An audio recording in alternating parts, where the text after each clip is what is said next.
go. Oh shit! I need some gas, dog. Damn. What the?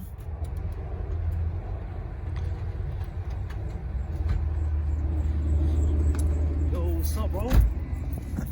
Oh, yo, man, what's good, yo? I know what he's saying, bro. I just filled up gas, dog. It was crazy. Why are gas prices so high? Yeah, it's been high, bro. And like, I know you've been thinking of buying a Mustang, but don't buy that, bro. Gas prices are too high, and Mustangs eat too much gas, bro. Yo, word, bro, bro.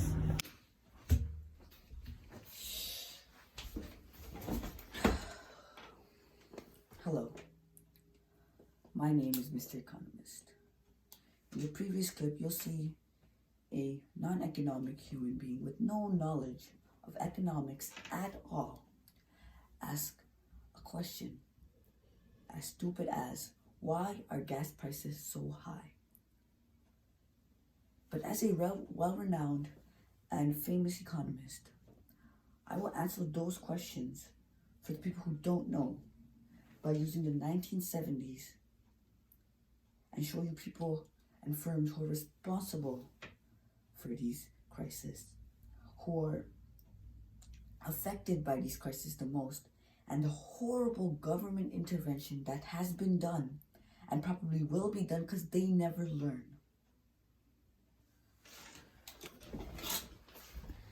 People were excited for the 70s due to the economic prosperity they had in the 60s.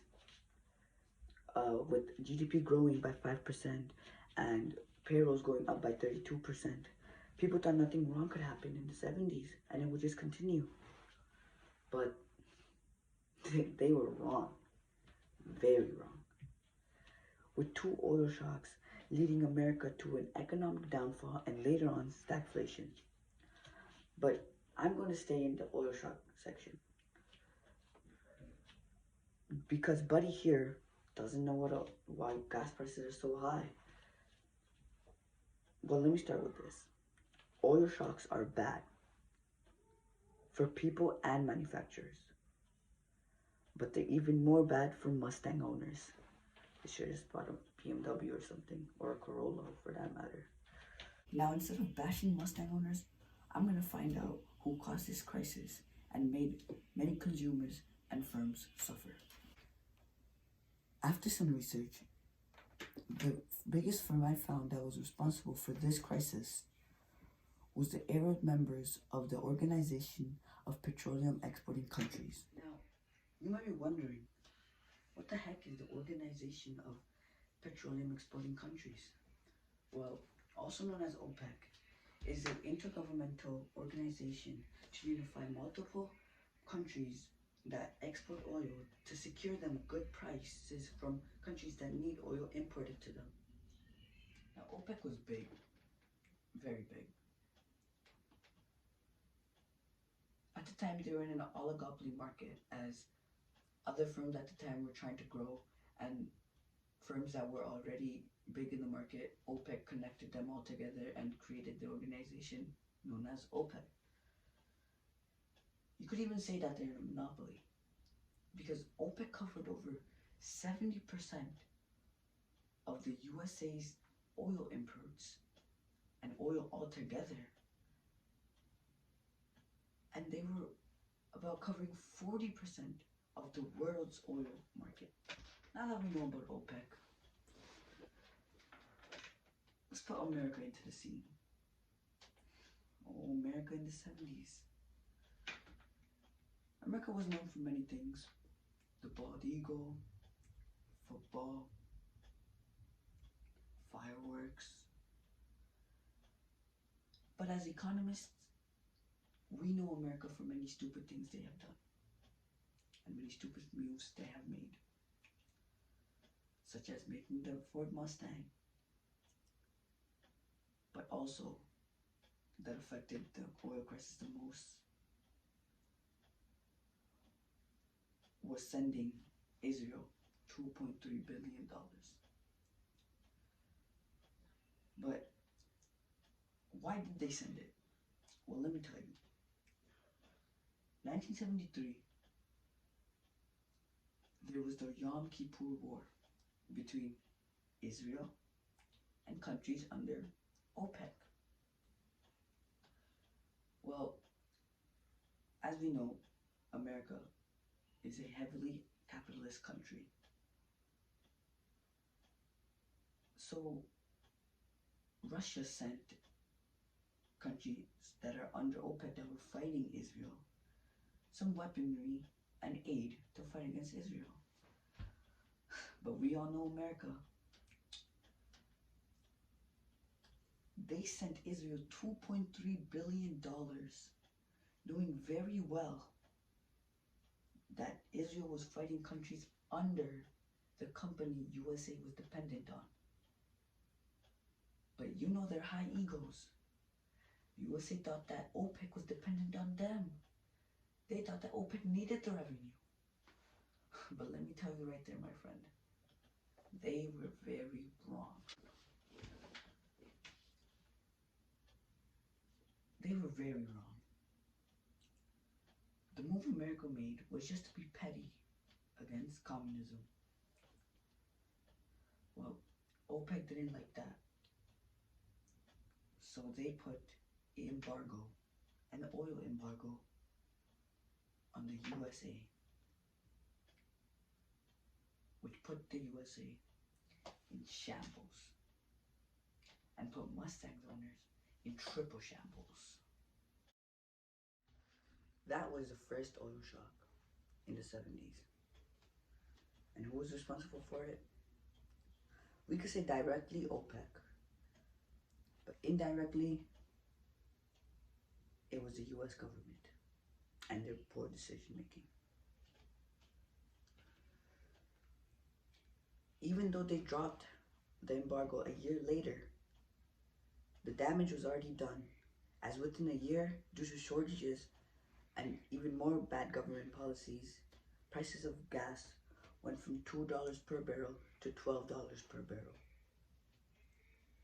Now, there wasn't only one oil shock in the 70s, there were actually two. The second one was much had a less impact, but it still did, which was the 79 Iranian Revolution. The Iranian Revolution was the second oil shock. Due to a Muslim majority country trying to topple their monarch, many strikes happened at oil fields. This caused a shortage in Iranian oil, which caused a shortage for OPEC, which caused a shortage for America, because America was still dependent on OPEC, even though they didn't learn anything from the 70s. Well, it's America, what can we say? But to conclude, OPEC, the Organization of Petroleum Exporting Countries, was responsible for the suffering of Mustang owners and the world. Even today, the USA is going to make the same mistake. But let's talk about the market now. The market is still a oligopoly with OPEC at top. But there's one more big guy now, Gazprom, which is Russia's oil exporter. As we all know now, Russia has attacked Ukraine already. Well, America's thinking of doing the same thing as before and helping Ukraine out by sending them some money and arms. But you know what's crazy? Gazprom, USA's enemy, controls over 8% of the oil in America itself. So even though the oil crisis happened, America didn't learn. And it's so bad that they're dependent on their own enemy, Russia. Now that we know that OPEC is responsible for this crisis, let's find out who suffered. There are many stakeholders that have suffered from this oil crisis. From oil services in America to car manufacturers. And it didn't stop at that. They also had to attack our fellow muscle car maniacs. Car owners and consumers were affected a lot.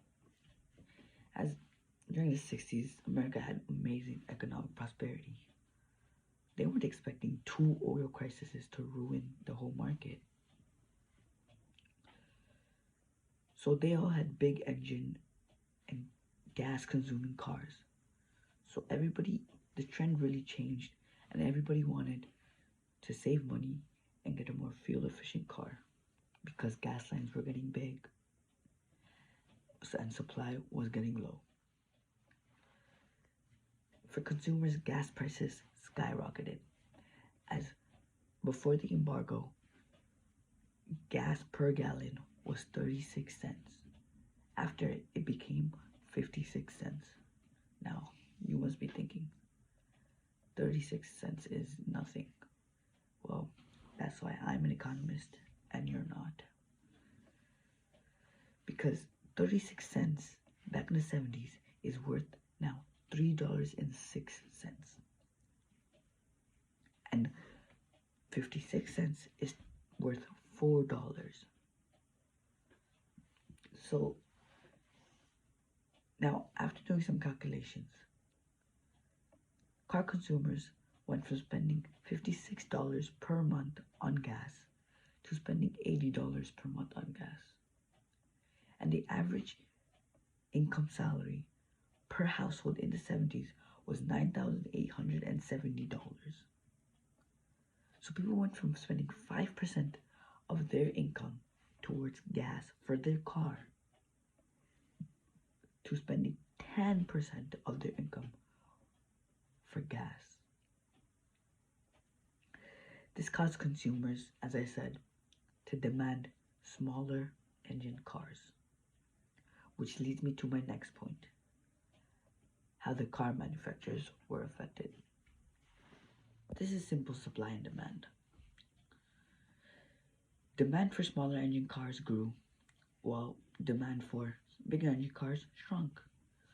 So firms will try to, since they're profit maximizers,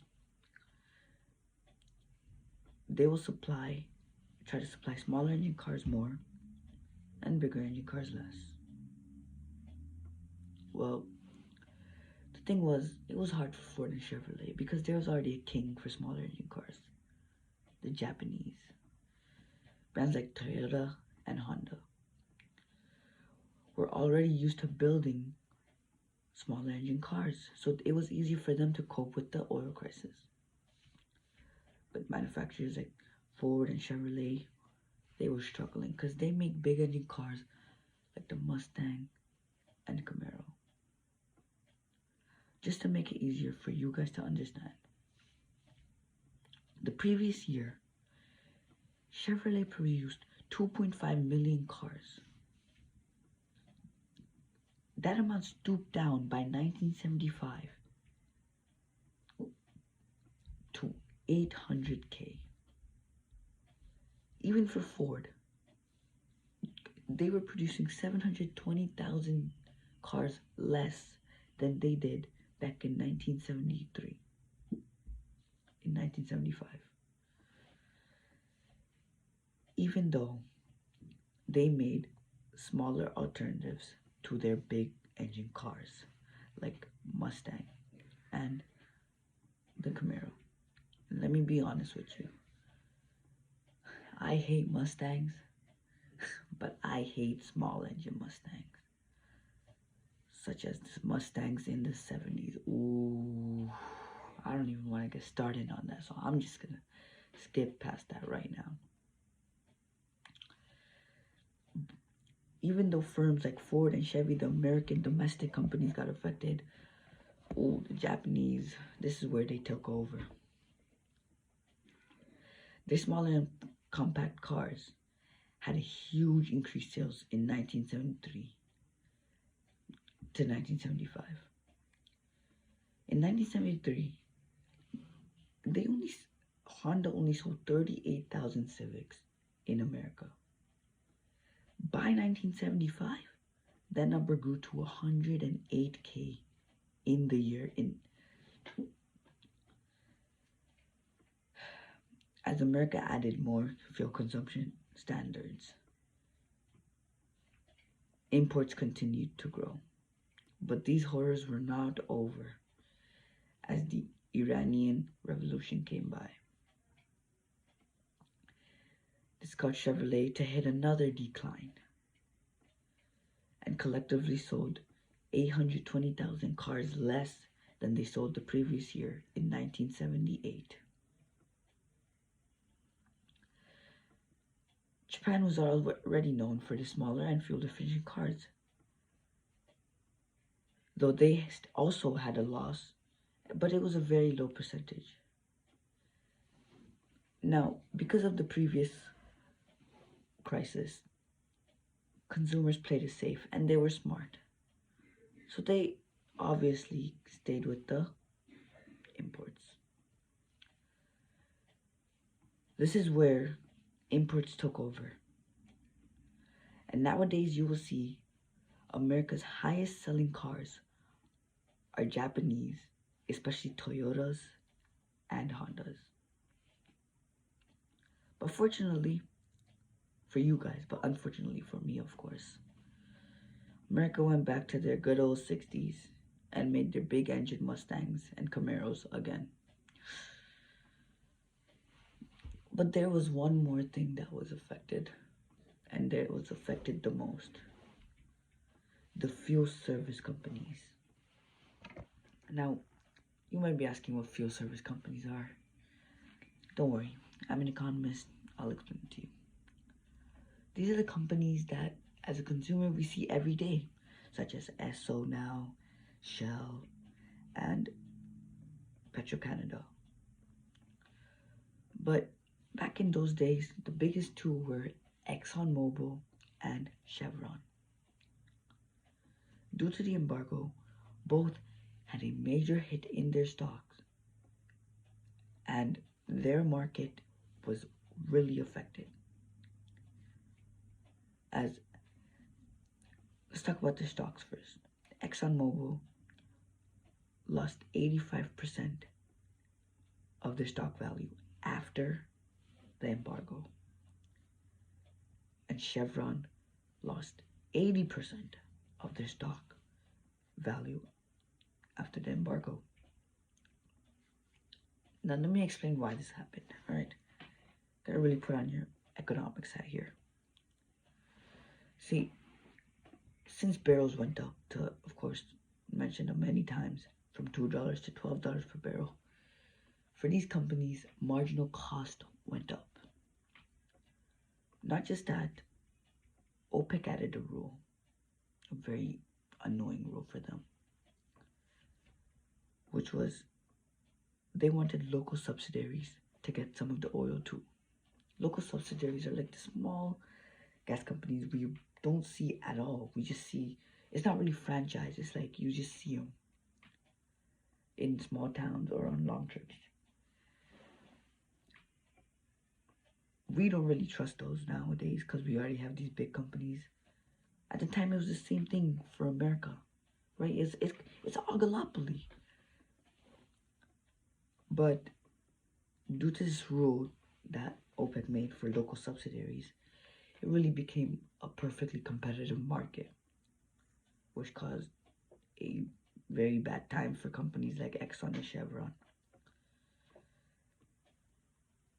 Now they had to compete with the little guys, and the little guys, they kept the price low because they really didn't have any franchise, so their marginal cost was still lower than Exxon and Chevron, so their marginal revenue was high, which made total profits high for them.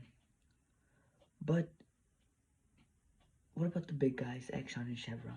You see, don't we see two gas stations at one intersection, and what are they doing? They probably have the same price. Well, that's because they're competing with each other, and they don't want to price it too high so consumers don't go to them, and price it too low where the other company makes up more revenue. But for Exxon and Chevron, marginal cost was much higher as they had franchises and other things to take into account. But they had to compete with the little guys, so they have to keep the price the same. So their marginal revenue really went down. So at the same time, their total profit really took a hit. So due to marginal cost getting higher and marginal revenue going down, in fact, because they had to compete with the little guys, Exxon and Chevron weren't really making as much profits as they made in the 60s, which caused their stocks to drop. To conclude, the oil market affected many different ways to many different things. For consumers, their choice changed, their opinion changed, their trend changed. They wanted smaller engine cars instead of bigger engine cars.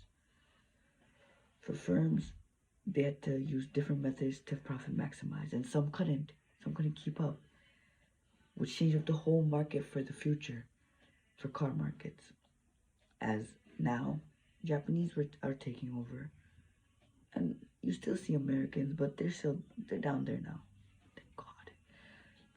And for oil services, it's perfectly competitive now, as there's more companies and they have to compete with each other for the price. Thank you for listening to me. I'm getting tired. I'm letting the Dr. Economist take over from here. I'll see you on the next episode. Did someone say Dr. Economist?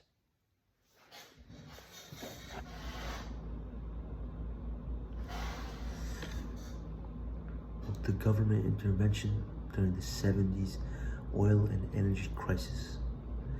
The role of the government on this issue during the energy crisis did not really have a positive impact on the embargo that OPEC had started. Before the embargo, America thought nothing can happen to them because they thought that the Middle East is not ready to lose revenue from America. After the USA learned that OPEC will completely stop the oil supply, President Richard Nixon was in shambles. So he instituted programs where oil would be rationed at gas stations, and the prices could not exceed a set amount. Nixon's policy helped lead the shortages. President Nixon was in shambles, so he instituted programs where oil would be rationed at gas stations and the prices could not exceed a set amount. Nixon's policy did, though, lead to shortages of gas at gas stations. And this is basically supply and demand law.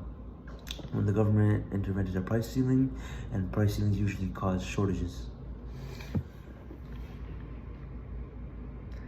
Knowing that the 70s was a decade of energy and oil crisis, the government responded by heavily reducing their intervention in the market and instead used a more laissez-faire approach where they would just let things handle themselves, such as making a national speed limit of 55 miles per hour, which is an optimal and fuel-efficient speed. Since OPEC stopped supplying oil to the USA and all of its allies, a really big ally that the United States has is obviously us, Canada, which evidently stopped getting its oil from the Middle East, which it was really dependent on, since it was very cheap. This hurt Canada's economy because although the value of oil had increased, exporting oil to the United States has stayed at a fixed price, but importing oil was continuing to be at an increased price. Canada's oil industry was mainly owned by American companies. Canada replied to the oil crisis in several ways. First of all, the government, Pierre Elliott Trudeau, set limits on the price that consumers could be charged for oil, which is the same thing that Nixon did, which also caused a shortage. Another way the Canadian government made an intervention was that they began to build a plant that extracts synthetic oil from oil sands but this is still a relatively new and expensive procedure. The third intervention was when the government made Petro-Canada. The new Democratic Party also liked this idea by Pierre Elliott Trudeau, so they worked together and made Canada self-sufficient. None of these issues worked though, because both countries are still heavily dependent on fuel imports. But instead of it being just the Middle East, both are dependent on Russia for the USA. Russia is responsible for 20% of their fuel, and Canada a lot better, as Russia is only 2% responsible for their fuel, but they aren't the only countries. The US gets fuel imported from 73 different countries. Government intervention.